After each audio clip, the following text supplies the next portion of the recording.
Snel. Je staat op tape. Oké. Die een half mv kwadraat. Ja? Is dat van Lagrange had uiteindelijk als eerste bedacht? Want ik heb Nee. gezien. Dus gewoon, oké.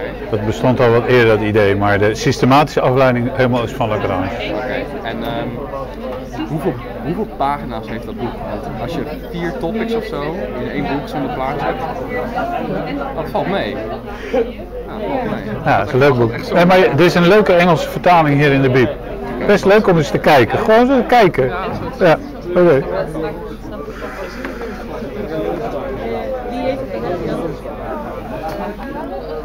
Daar hebben we het echt de afgelopen 6 jaar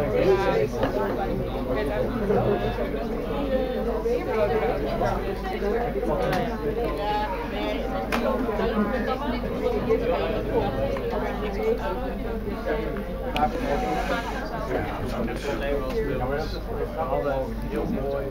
Heel simpel.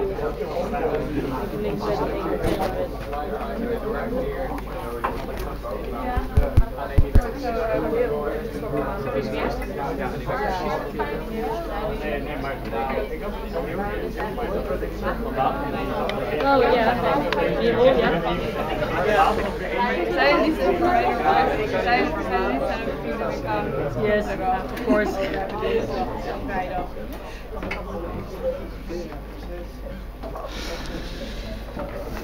Oké, voor de koffiebreak zijn we erachter gekomen dat we uitgaande van de, ja, in principe vectorvergelijking van Newton, met behulp van het begrip vermogen en energie, uit kunnen komen op een soort scalaire vergelijking, de energievergelijking, die zegt dat de som van de kinetische en de potentiële energie is, wat had ik het in het Engels moeten doen? Ja, we gaan opnieuw beginnen. Oké. Before the coffee break, we discovered that starting from the vector equation of Newton, applying the concept of power and energy, we came to a scalar equation, the energy equation, which is like an invariance, which tells us that the sum of the kinetic and the potential energy for a mechanical system is constant. Now, that is a sort of a downgrading of your system because of this high dimensional, n-dimensional Newton, maybe Newton-Euler equation. You go back to one scalar equation, and you like to say, well, can I also go back? Like, is there a way to go back from that energy level to the level of forces in equilibrium? And of course, there's a way to get back. So first, let's repeat. We had kinetic energy, which was defined as 1/2 mx dot squared, and it's additive, of course. If you have 10 point masses, you add up all the kinetic energy of all these 10 point masses. It's always positive. That's a nice thing. I love kinetic energy because it has this positive attitude. It can never be negative. Whereas potential energy, which is defined as, yeah, a strange definition actually. So it's defined as the force is minus the derivative of this potential energy. This is the definition of the thing. And maybe now you also get an idea where the minus comes from. You can. I always try to remember the minus by looking at gravity. So if we live in a world of gravity, gravity is going down, and we have a point mass here, then there's a force here, a gravitational force, and then this is at a certain height, right? And the higher we put the thing, the more potential energy it has. And then you already see, oh, but the motion of this distance versus the force are in opposite directions. So that is also a geheugensteun. I don't know what that is in English. Yeah, a donkey bridge. Yeah, no way. That's a way to remember how potential energy works. Think of this gravitational field. The higher you are, and there are opposite sides. Anyway, strange definition. Anyway, with these two, we have this constant. Now, how useful is this invariant? That is question number one. Is it very useful? And then I say yes, it is useful, because let's imagine you are Lord of the Manor. Lord of the Manor? You have a castle? You own a castle. No, Lord of the Manor. You're Lord of the Manor. And here we go. So you have a castle. And your castle is of course protected by a moat, so there's water here, so they cannot get to your castle. And then here you have land and trees. Remember Macbeth? The trees are suddenly walking towards you. So those trees are very dangerous, because the trees are your enemy. And before those trees walks towards you, you actually want to kill those trees, because they want to conquer you in your castle. So what do you have? You have a cannon, and there's some stuff in the cannon, which is called what is it called? Gunpowder. Yeah, exactly. Some tea is also called gunpowder. Anyway, and then you can fire your gun, and there is some big point mass in the gun. And sort of a Newtonian point mass, and it has some nozzle speed v0, and then you don't know how it will go, but anyway it will come into the trees with some final velocity, and the velocity should be high enough to kill the trees, or the trees are your enemy. Now of course you can write down a Newtonian equation of motion, x, y, and a free body diagram, forces, and in two directions, and then you can finally find out the height of the cannon with relation to the trees is of course h, and then you can find out what the motion is, and finally when it hits the ground, and then the speed is this or that. And well, you have to set up the differential equations, you have to solve them, but there's a shortcut, because you know that the kinetic energy plus the potential energy is always constant.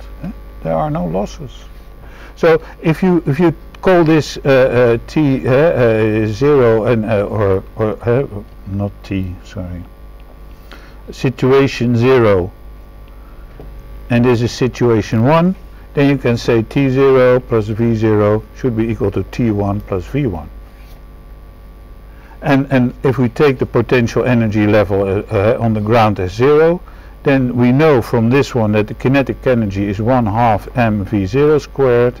We have mgh, because it's at a certain height, and here we only have this 1/2 mv1 squared plus 0, because that's the 0 level. And from this we can easily solve that the velocity of impact is the square root of v0 squared plus 2gh. And then you can check, is it a deadly velocity, yes or no. So this invariant, this energy equation, can be very useful. Now let's get back to our mechanical thing, to our Lagrange thing. So for a system of rigid bodies, until now we talked only of simple things, so for a system of rigid bodies we can easily write down what the kinetic energy is in our index notation. We have x dot I, then we have some mass matrix, and then we have x dot j. And in this expression we encompassed all bodies. Rigid body, x is position and orientation, and everything is in there. So that is just one big sum of all these kinetic energies. The coordinates are x1, y1, phi1, x2, phi y2, etc. until xn, yn, phi n. And if you want to see it in speed, you do like this. So all the speeds. And of course the mass matrix in this case is also simple. It's a diagonal matrix, right? It starts with m1, m1, i1, m2, m2, i2, etc. until mn, mn, in. So, and by this we have taken all the kinetic energy. Now the big question is, how do we get from this energy level, from T plus V, back to Newton? We went up to the energy level, now we want to go down. Well, for the forces I know, because that was with the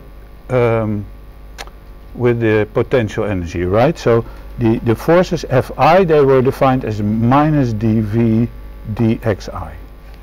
So that is super simple. And now I want to get back from the kinetic energy to mass times acceleration. Well, the first thing which I do, I now want to take the other part, the force times mass times acceleration. So the first thing, I take the kinetic energy and I differentiate that with respect to the speed. And that gives me mass times x dot I, right? And then when I differentiate that guy with respect to time,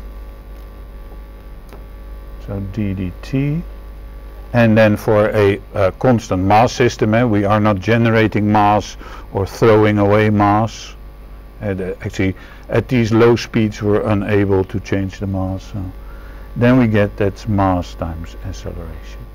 So now we have the ingredients actually to, together with the kinetic and the potential energy, and maybe also other forces which are not in the potential energy, to build our equation of motion. So the equation of motion can be formed from energy by saying you take the kinetic energy, you differentiate that with respect to the coordinates, and then you differentiate that with respect to time, and then you add up, note the add sign plus, you add up the potential energy, partial derivative to the coordinates, not the speeds, the coordinates, and that is then all the non-potential forces, non-potential forces. Because in the beginning I made it super easy by saying, oh, all forces are potential.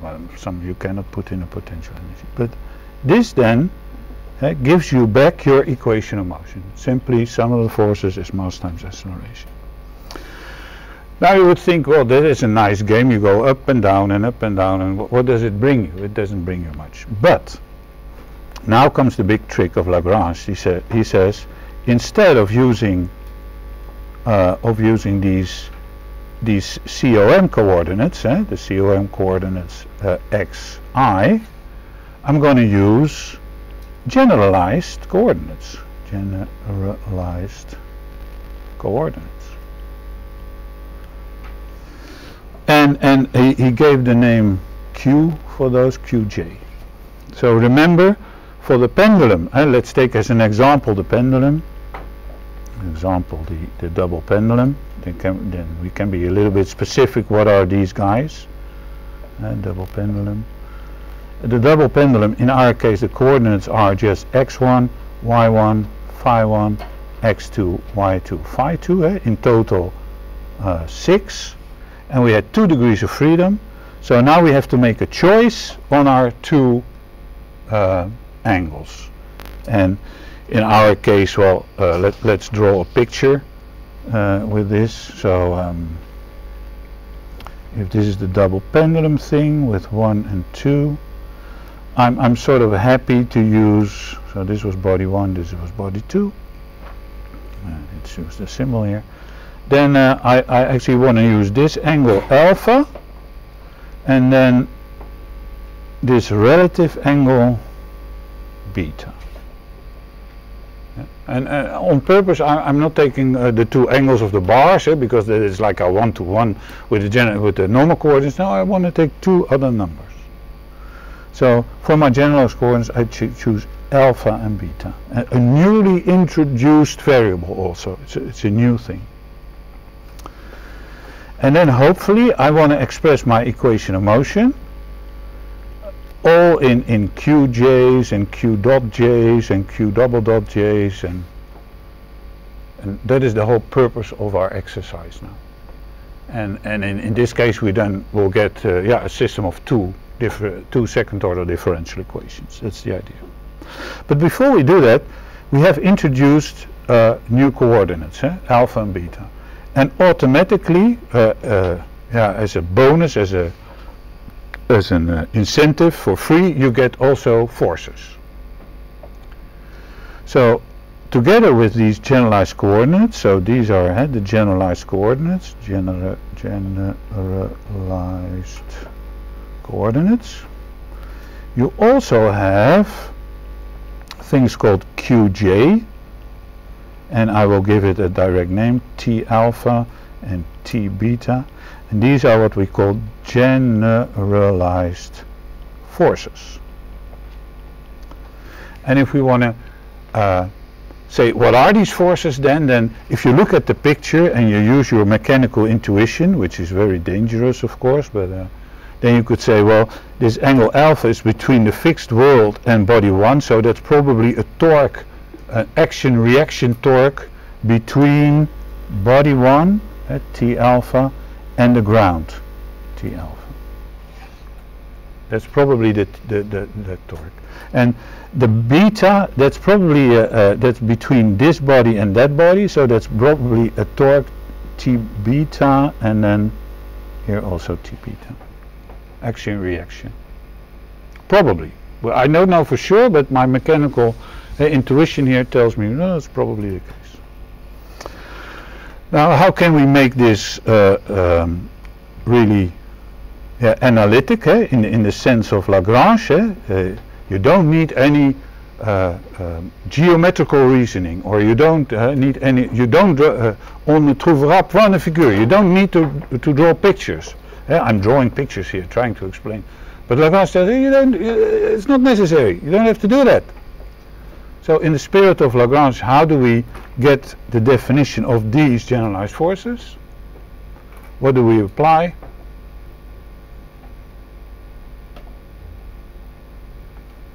Power, energy.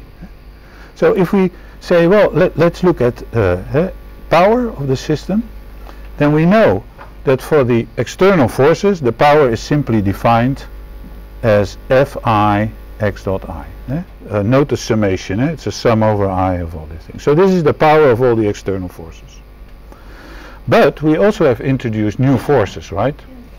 And for the generalized forces, so the power of these, you could say the normal force, but the power of these generalized forces is this Qj times Q dot J, right? By definition. This is just by definition. So you could say, if I define what the coordinate is through the power, I automatically get my definition of the force, of this generalized force, because the product should be power. Okay. And then how do we get from this to here? Well, the mapping between the coordinates will help us. If we can write down how the coordinate xi are a function of the coordinates qj, then we are in business. And that is actually the whole backbone. So this coordinate transformation is the thing which drives this whole Lagrange system. If you have defined your coordinate, if you have defined your generalized coordinates together with your coordinate transformation, you're in business. Then the rest is just algebra. And it's even so that it's for our problems, it's even a simple script in MATLAB, a symbolic script, and then boom, you have the equations automagically. And the backbone is this. And in this case, well, how does this mapping look? Well, what does it look like? Well, it starts like x1 equals L1 over 2 cosine alpha. That's the first statement. Then y1 is L1 over 2 sine alpha, right? Phi 1 is alpha. X2 is L1 cosine alpha plus L2 over 2 cosine beta. Is that right? No, that's not right, eh? It's because beta is a relative angle, it should be cosine alpha plus beta. Y1 is L1 sine alpha plus L2 over 2 sine alpha plus beta, and phi 2 is alpha plus beta. So now this whole transformation is defined, right? You have to do some geometry and then you're done. Okay. Now let's focus on this one. The independent variables are these speeds and not these ones, because these depend on these speeds. So how do the speeds depend on our generalized coordinates? Well, you just take the derivative, right? The Jacobian. Q dot J. And for those who are still in the old school, what I have written down is this. Yeah?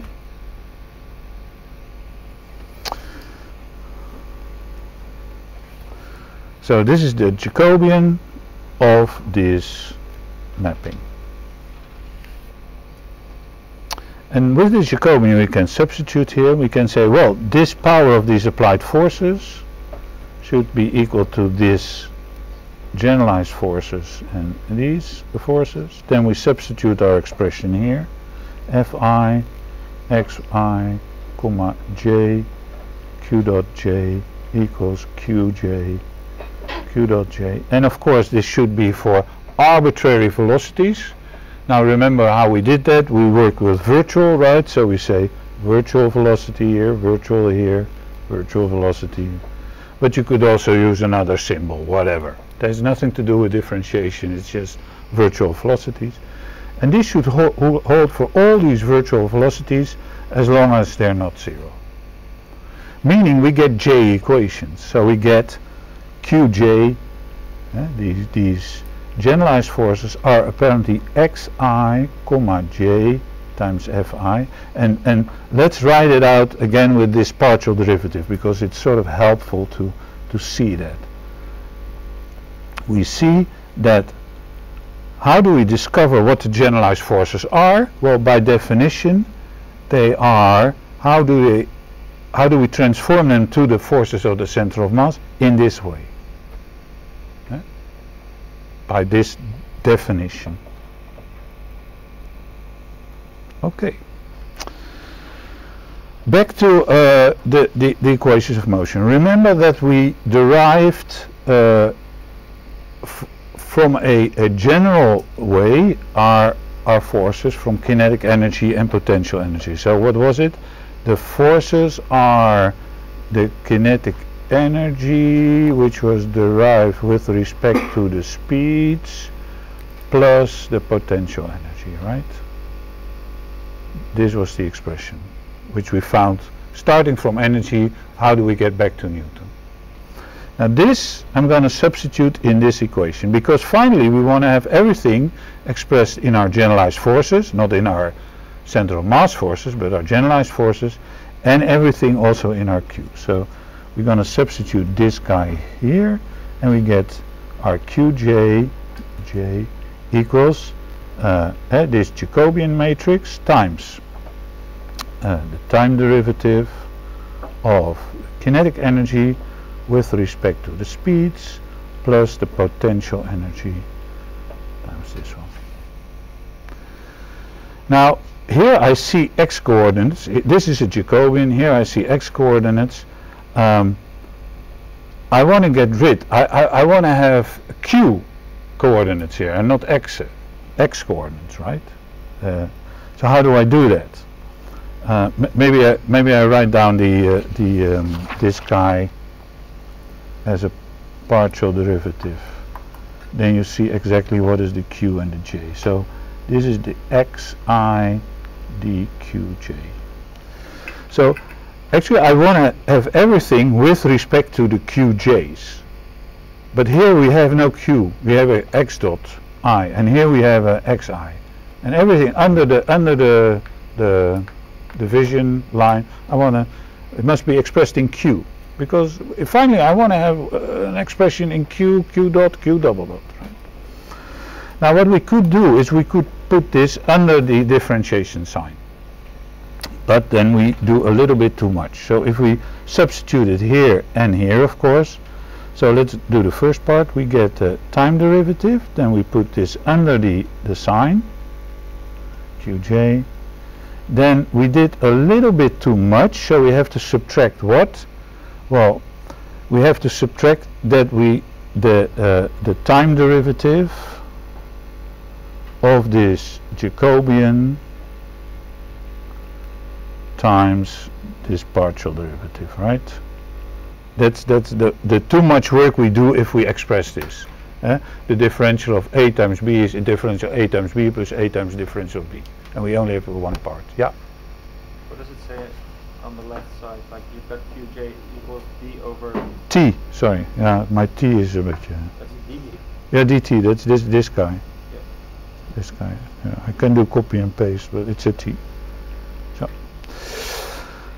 and here also the time. And then finally this is super easy, so we get dxi, dqj, and then dv and dxi. Well, this looks pretty nice. This is super simple, because now we can cross out the xi's and we say, oh, that's nice. We have here already the partial derivative of the potential energy. So that's good. These two look very complicated. Well, first of all, if we look at this one, we see a speed here at the denominator, and here we see not a speed, these are coordinates. So we cannot cross these out. I mean, they're not the same variable. So either we change this speed thing or we make speeds out of this in some way. So here we have to do some work, right? And here, what is the time derivative of a Jacobian? We have to discover also what that is. So let's start with the simple part. And what is the time derivative of the Jacobian? So what is the time derivative of this Jacobian? dxi, dqj. What is that?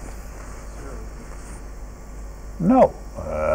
Cosines and sines, alpha, and then if you take time derivatives, all kind of numbers can come out. But the big question is, do we have to differentiate the upper part or the lower part, or what should we differentiate? Well, then we should actually go back to the whole definition of this guy. And how do we do time derivative of something when it's a function of coordinates? Well, the first step we do is first we differentiate to the coordinates, and then we differentiate the coordinates to the time. That is the whole game always. So we say, oh, I need a crooked. So first we differentiate to the generalized coordinate k, this quantity, yeah, I keep it like this, and then we differentiate this k due to time. By definition, this is the way how we expand this. Now this guy we can write, so that's a differential of a differential, so that is the dxi, dqk, dj, and then here we have q dot k. Yeah. Now notice that, what is this stuff? With one d, should be one small d. So this is the derivative of x with respect to q k times q dot k. Oh, that is actually by definition. Let me put a So the xi dqk q dot k is by definition the speed.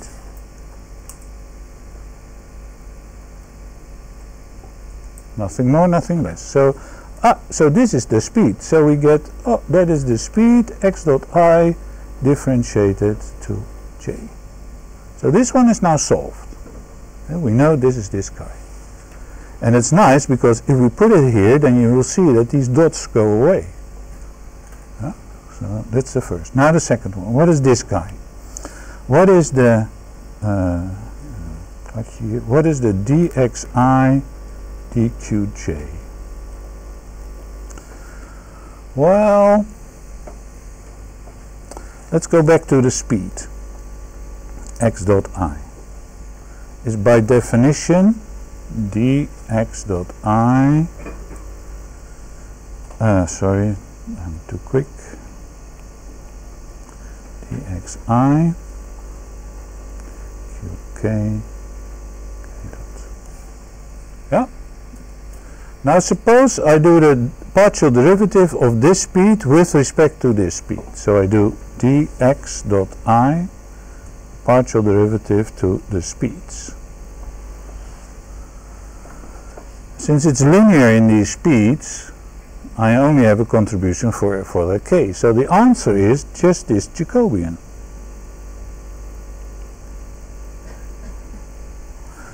So the result is that the Jacobian of the coordinates is equal to the Jacobian of the speeds. And we already have encountered that, for instance, even the Jacobian of the accelerations is equal to the Jacobian of the coordinates is equal to the Jacobian of the speeds. Remember when you put your Jacobian in your DAE? It's actually your acceleration equation which you put in. And the Jacobian you put in is just the standard Jacobian. So these are identical. So we substitute this part in here, and we substitute this part in here. And if we do that, we get the forces are time derivative of. Now here we may write the Jacobian of the speeds.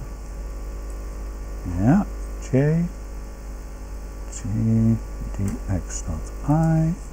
And here we can write the Jacobian of this guy, J, the Jacobian of the kinetic energy, I, and then here we already, I simplify it to our expression for the,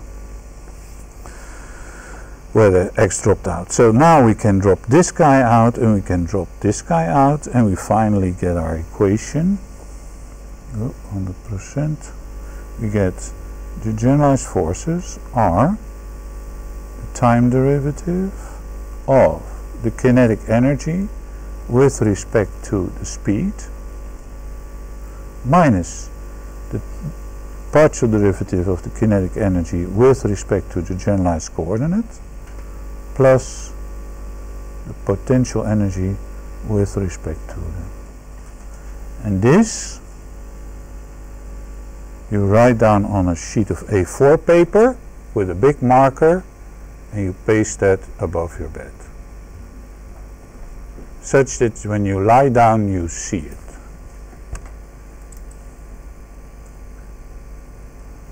So this is the way, this is what we call the Lagrange, that's not a nice L,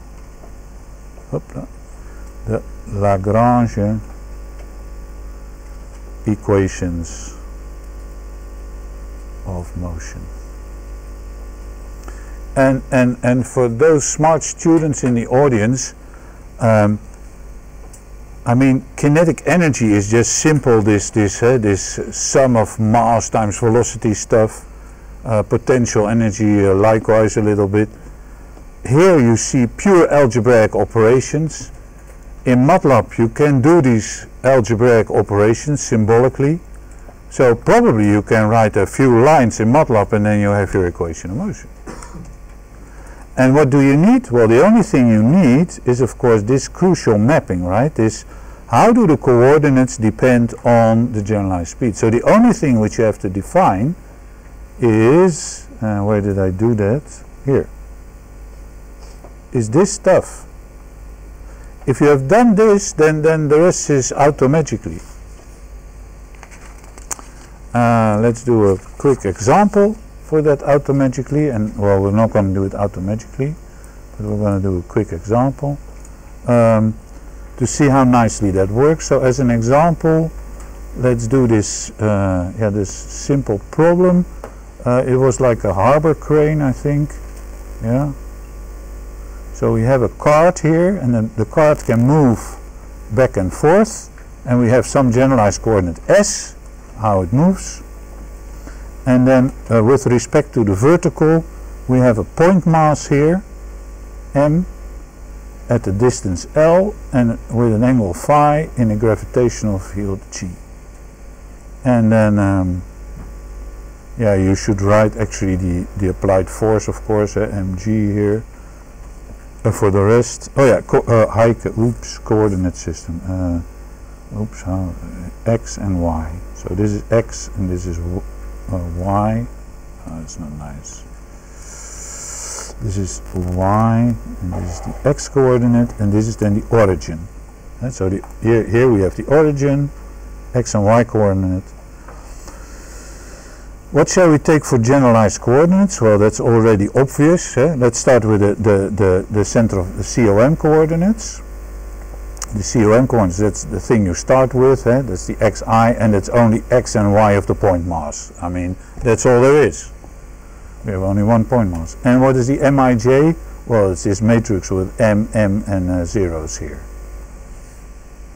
And what are the applied forces we have on the center of mass? Well, x0 and minus mg. So this is our problem, still in our COM world. Now for generalized coordinates, we do choose two guys, qj, s and phi. Seems like nice coordinates. Where is the card and what is the angle of the ball? Does it have 2 degrees of freedom? Yeah, the counting is a bit difficult here with number of rigid bodies, but yeah, we have 2 degrees of freedom, that's clear. So the only thing we now have to define is this mapping. So we have to define xi from qj. Or in other words, the coordinate x of this point mass is equal to s plus l sine phi, right? And y is minus l cosine phi. And now we're done.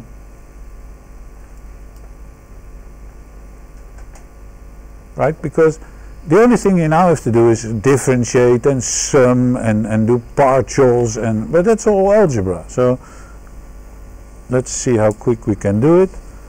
Kinetic energy, you would like to do this with a computer, but I'm going to play for computer.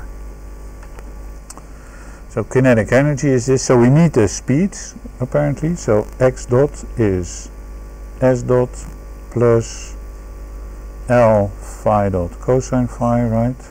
And y dot is L phi dot sine phi. Yeah. So then the kinetic energy becomes 1/2 m x dot squared plus y dot squared, which becomes 1/2 m x dot squared is s dot squared plus 2l phi dot s dot cosine phi plus l squared phi dot squared cosine squared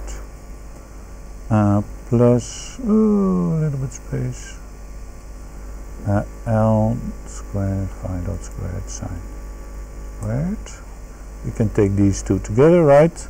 And we get kinetic energy is 1/2 m s dot squared plus 2l phi dot s dot cosine phi plus l squared phi dot squared. Hopla. Potential energy, yeah, actually you could say that is the height, the y coordinate of the bob times mg. Mg times y, or in our case minus mgl cosine phi. Okay, so now we have defined those two energies. Then we can define all the terms we need for our equation. Let's repeat it. So the time derivative of the kinetic energy with respect to the speeds minus the kinetic energy with respect to the coordinates plus the potential energy with respect to all the forces which are not in the potential energy. And we don't have them, so in this case you could write down here 0. So we need to take these derivatives and these and these. Well, let's start with this one. So we start with the kinetic energy to, well, the first coordinate is s dot. Well, the answer is m s dot, and then here we also have an s dot. Hey, this half and the 2, they drop out. That's sort of nice. Plus m l phi dot cosine phi. Then we have to do the same for phi dot. Well, nothing here. Here we have, oh yeah, the 2 and the 1 go away. ml s dot cosine phi, and here we also have a phi dot plus ml squared phi dot. Then we have to take the derivative with respect to the coordinate themselves, so dt ds. So the kinetic energy is not a function of s. So it doesn't matter where the card is, always the same. So apparently that's 0. Then the one with respect to the angle, yeah, that is there. So what is it? Oh yeah, the 2 goes away. ml phi dot s dot sine phi, and then with a minus sign. Yeah. Then we have to do these potential energies. Potential energy with s is 0 again, and then the potential energy with respect to the angle is mgl sine phi. Now I stitch everything together. So first all the stuff with the first coordinate, with the s. Oh no, we have to differentiate this with respect to time. Oh yeah. Do I have time, or is time running out? Oh, 3 minutes, no problem. This is just differentiating with respect to time, so super simple. L is a constant, phi double dot, cosine phi. But beware, with respect to time, so I also have to differentiate this guy. So I get plus ml phi dot, what is it, squared sine phi. It's a minus? Yeah, thank you. No, that's good. I can do it like this. Yeah, and then this guy, the phi dot with respect to time. Well, the first part is simple, ml s double dot cosine phi, and then I do first this one, ml squared phi. I do first all the phi double dots, and now this guy minus, what is it, ml s dot sine phi phi dot, right? Okay. Now stitching everything together, and then we have our equation of motion. So meaning, yeah, that goes away, yeah, like this. So the first equation is actually for s, you could say. So I get m s double dot plus ml phi double dot cosine phi minus ml phi dot squared sine phi. And then this guy, that's minus 0, right? That's this one. And then plus this guy, mgl sine phi is, yeah, you could say this is Q1, my generalized force, Q1. We haven't talked about it, what it is. Yeah? It's the one, it's the wrong one, right? Do I take the wrong one? Yeah, I do, of course. No.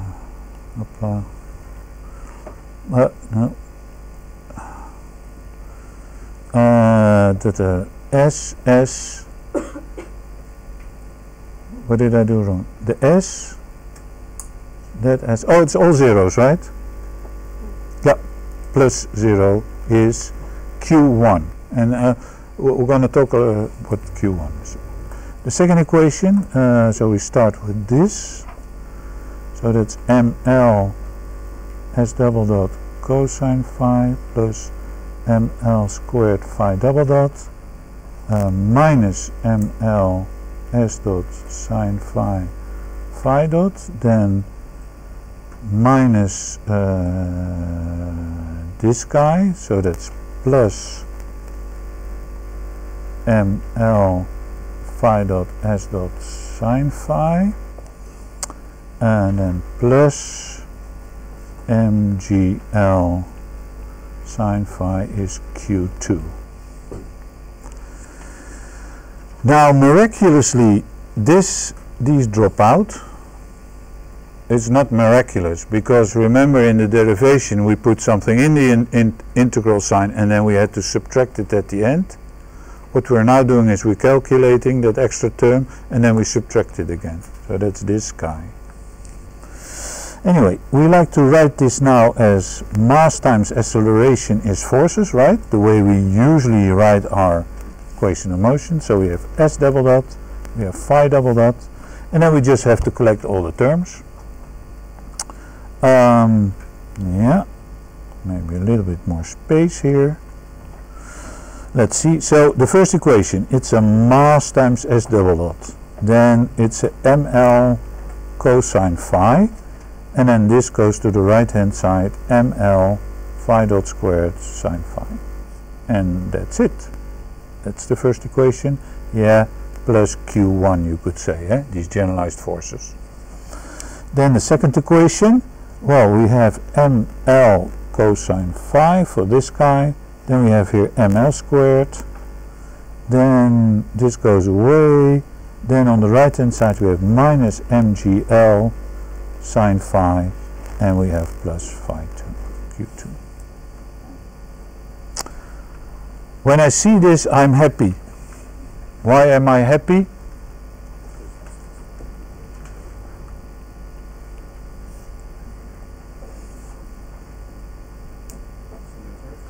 Yeah, symmetric.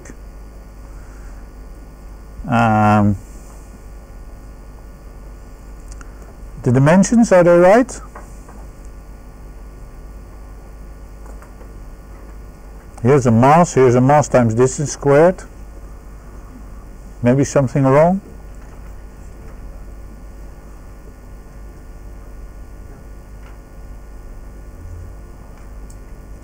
Mass times distance squared. Here we have a distance. Here also mass times distance squared. Well, this looks like some torque equation, and this looks like some force equation, right? And then they're coupled through these terms.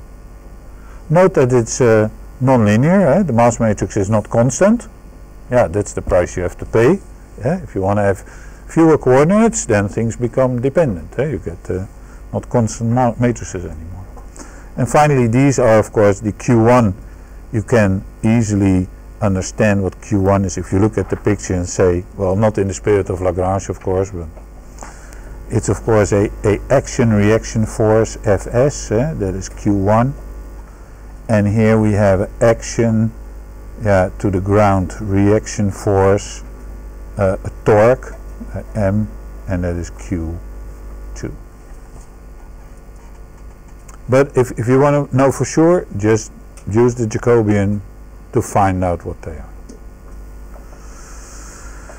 Sorry for being 5 minutes late. This finishes the lecture for today.